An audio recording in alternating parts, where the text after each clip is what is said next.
Okay, so I've been thinking a lot this morning, and this is one of those things that kind of pops in your head as soon as you wake up, and it drives you freaking crazy until you can actually get it on the video and talk about it. So I don't really know where this came from. Maybe it's because I've been really trying to incorporate this a lot more in my own life, so I figured maybe this might help some of you. What I want to talk about today is a lot about rituals, spells, everyday magic, and how people think that they need to be structured. They need to be very by the book, or they're not going to work.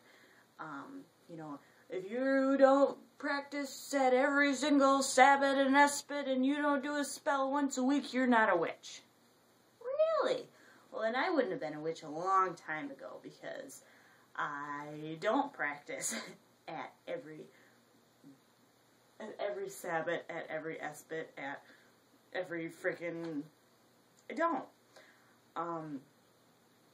Now, I've been trying to talk this all out this morning, and there's just so much to say, and I don't want to make this a super long video. I really should have been an air sign, because I just freaking talk all the time. Okay. I've had a couple people... Hey, cut it out. I've had a couple people ask me recently a couple questions which were very related. They were basically, I want to do this spell, I don't have this ingredient, what do I do?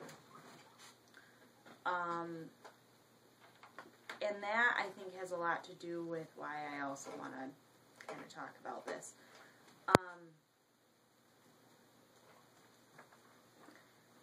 When you are doing spell work, or witchcraft, or magic, or you're in your everyday spirituality, you do not have to go by the book.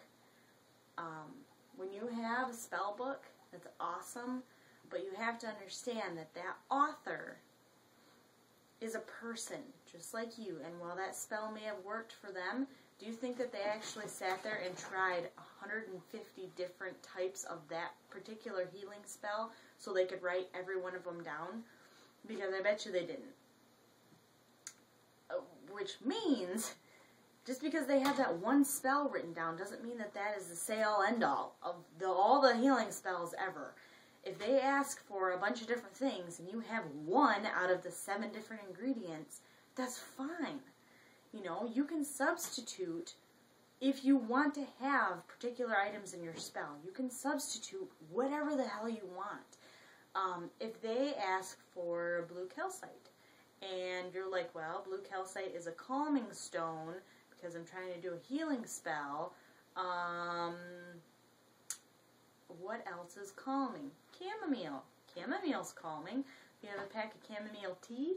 Do you have some chamomile flowers? You can throw that in there instead of blue calcite. Or maybe they ask for blue calcite, and to you, carnelian is a very calming stone. Now, every book out there is going to contradict you and tell you that you're wrong, and tell you that blue calcite and carnelian have nothing to do with each other. But, please, fucking kidding me? Whoops, wrong way. My wonderful cats. Love them to friggin' death. So they're going to tell you that you're wrong, and that carnelian and calcite have nothing to do with one another. But if you feel that carnelian has almost the same properties as blue calcite, then use it. Witchcraft, paganism, Wicca, whatever it is you want to call it, is all about you. It is all about the practitioner. And that is something that people aren't understanding. It's something that I am still trying to figure out. Okay, I grew up, when I found out about Wicca, I learned everything that I knew. Everything that I learned was from books. I didn't have anybody to talk to. I didn't have YouTube at the time. I had a Yahoo Instant Messenger chat room called Wicca and Paganism, where literally every single person that signed in and signed out would be greeted with a merry meet and a merry part. So you can tell how wonderful that chat room was. And I had books. So when I first got The Craft by Dorothy Morrison, that was my frickin' Bible. I did everything that she said to a T, because that's what I thought you had to do.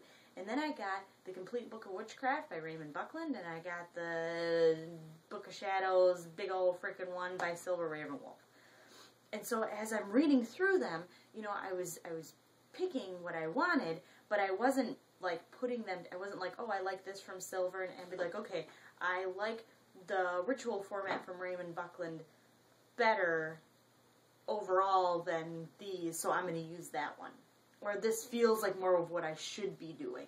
But I wasn't grasping the fact that I could do whatever I wanted.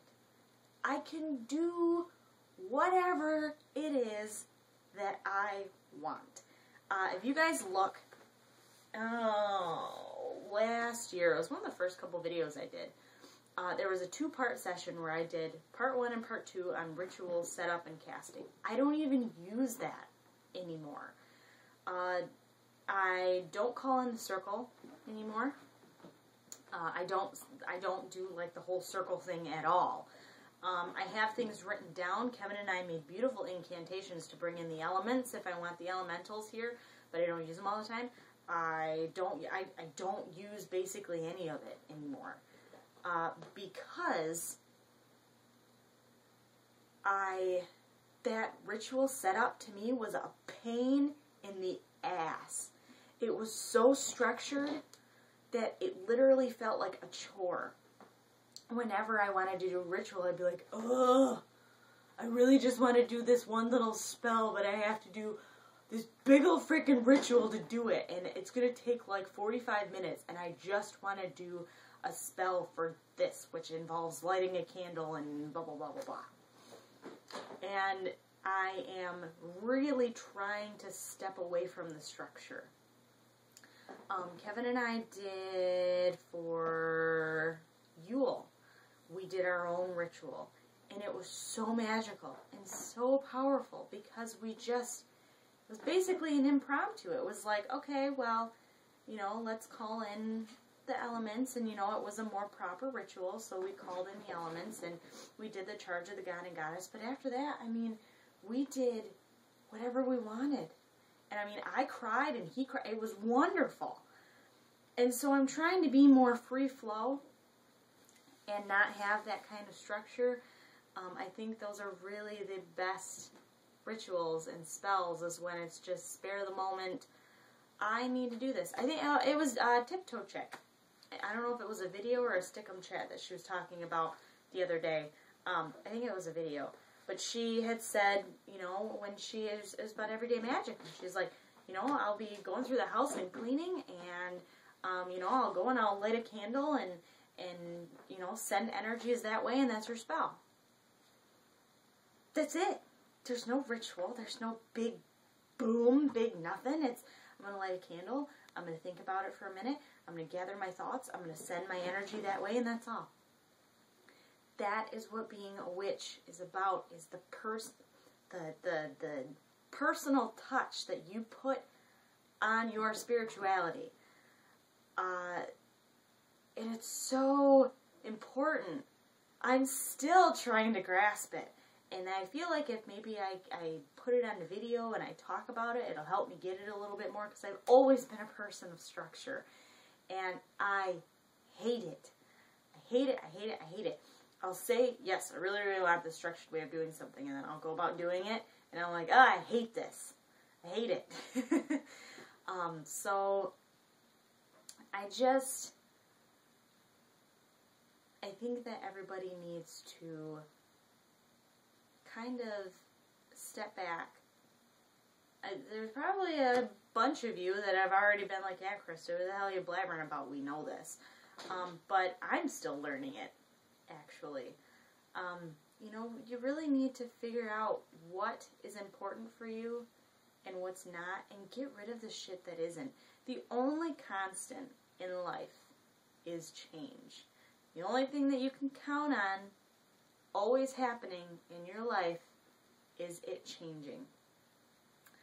Within the last year of me doing YouTube videos, I have changed a shit ton.